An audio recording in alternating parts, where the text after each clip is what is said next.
ഈ അധ്യയന വർഷത്തെ SSLC ഹയർ സെക്കൻഡറി പരീക്ഷകൾക്ക് തുടക്കമായി. വ്യാഴാഴ്ച രാവിലെ മലയാളം പരീക്ഷയോടുകൂടിയാണ് അധ്യയന വർഷത്തെ SSLC പരീക്ഷയ്ക്ക് തുടക്കമായത്. 4.17 ലക്ഷം കുട്ടികളാണ് 10ാം ക്ലാസ് പരീക്ഷ എഴുതുന്നത്. 4.52 ലക്ഷം കുട്ടികൾ +2 പരീക്ഷയും എഴുതും. 3031 പരീക്ഷാ കേന്ദ്രങ്ങളാണുള്ളത്. മാർച്ച് 30-ന് പരീക്ഷ അവസാനിക്കും.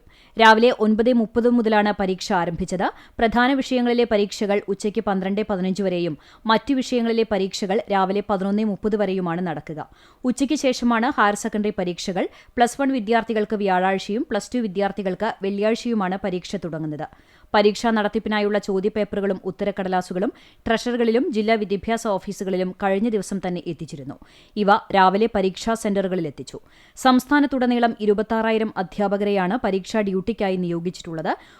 മാർച്ച് 30-ന് പരീക്ഷകൾ അവസാനിച്ചു കഴിഞ്ഞാൽ ഉത്തരക്കടലാസ് മൂല്യനിർണ്ണയ ക്യാമ്പുകൾ ഏപ്രിൽ 7-ന് ആരംഭിക്കും.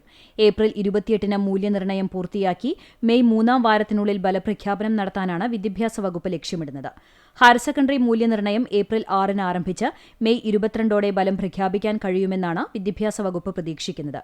ആദ്യ ദിനം മലയാളം സംസ്കൃതം പരീക്ഷയായിരുന്നതിനാൽ ആത്മവിശ്വാസത്തോടെ പരീക്ഷ എഴുതാനായതിന്റെ ആശ്വാസത്തിലാണ് കുട്ടികൾ.